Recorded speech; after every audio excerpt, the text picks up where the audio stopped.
ইরানের সঙ্গে চলমান সংঘাত ডোনাল্ড ট্রাম্পের জন্য এক অন্তহীন জট হয়ে দাঁড়াচ্ছে। রণহুঙ্কার আর সামরিক আধিপত্যের দাপট দেখিয়ে যুদ্ধ শুরু করাটা যতটা সহজ ছিল, বিজয় ছিনিয়ে এনে তা শেষ করা ততটাই কঠিন হয়ে দাঁড়িয়েছে।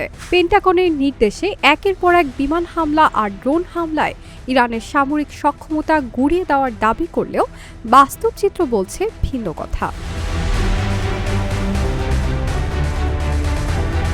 ইরান সামরিকভাবে পিছিয়ে থাকলেও কৌশলগতভাবে গুরুত্বপূর্ণ হরমুজ প্রণালী কার্যকরভাবে বন্ধ করে ট্রাম্পের সামনে বড় চ্যালেঞ্জ ছুড়ে দিয়েছে।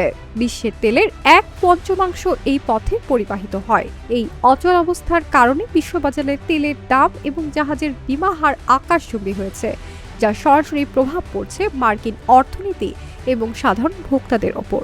সামরিক শক্তি দিয়ে দ্রুত এই পথ খোলার কোনো সহজ সমাধান নেই। হরমুজ প্রণালী বন্ধ হয়ে যাওয়া থেকে শুরু করে ইরানের নিজস্ব রণকৌশল সব মিলিয়ে ট্রাম্প প্রশাসন এখন এক অদ্ভুত গোলকধাঁধায়। সিএনএনের জ্যেষ্ঠ প্রতিবেদক স্টিভেন কলিনসনের এক বিশেষ বিশ্লেষণে উঠে এসেছে সেই 7টি অকাট্য কারণ, যার জন্য চাইলেও ট্রাম্প এই মুহূর্তেও ইরান যুদ্ধে বিজয় দাবি করতে পারছেন না। এর মধ্যে অন্যতম হরমুজ প্রণালী বন্ধ হয়ে যাওয়া। ট্রাম্পের সামনে এমন এক সামরিক এবং অর্থনৈতিক সমস্যা তৈরি করেছে এটি, যার সমাধান করা মার্কিন নৌবাহিনীর জন্য অত্যন্ত ঝুঁকিপূর্ণ। যদিও ইরান সামরিকভাবে যুক্তরাষ্ট্রের চেয়ে অনেক পিছিয়ে, তবুও তাদের এই পদক্ষেপ বিশ্ববাজারে তেলের দাম এবং জাহাজের বিমা হার আকাশচুম্বী করে তুলেছে।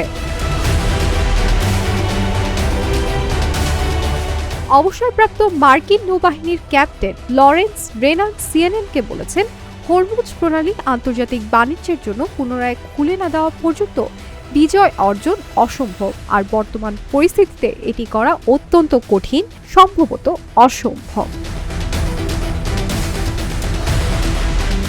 এ যুদ্ধের বিজয় যুদ্ধের ময়দানে নির্ধারিত হবে নাকি ময়দানের বাইরে, তা এখন সময়ই বলে দিবে।